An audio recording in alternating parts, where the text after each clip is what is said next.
Yan, andito ako sa kabilang area. At dito nga nakatanim yung sitaw at pipino.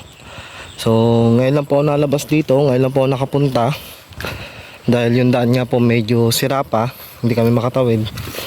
At ngayon ko lang nakita na ganito pala itsura ngayon ng aming pinagtaniman ng pipino.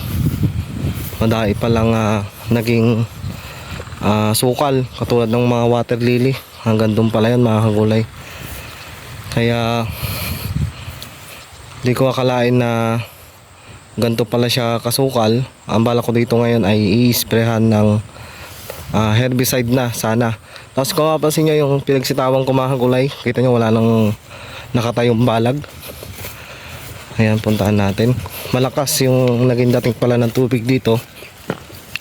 Ngayon lang tayo na nakapunta kasi hindi tayo makatawid pa sa ilog, nasira din yung tulay. Pati yung kalapit namin bukid na may tanim na pipino bumagsak pala yung kanyang balag. Dito pala yung sitaw. Ayan. Talagang naharos pala yung kanyang balag. Ang natira lang na balag dito mga gulay yung nasa dulo. Ayan, kung mapasin meron pang nakatayo kahit pa paano. Pero ito naharos pala siya.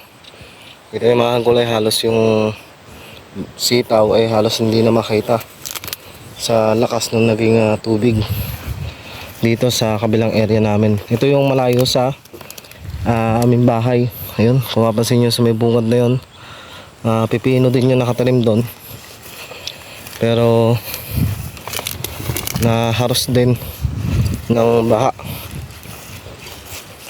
Medyo maganda naman ang panahon ngayon mga gulay, kaya pwede na sana mag-spray ng mga herbicide. Mga gulay, tatanim yung pinula namin sibuyas sa pinagtaniman ng pipino at dito sa pinagsitawan. Yung bali doon sa kabilang area mga gulay, yung tinanong ko ng palay, yun naman po yung aking tataniman ng sibuyas. Ayun po yung nasa gitna na yan.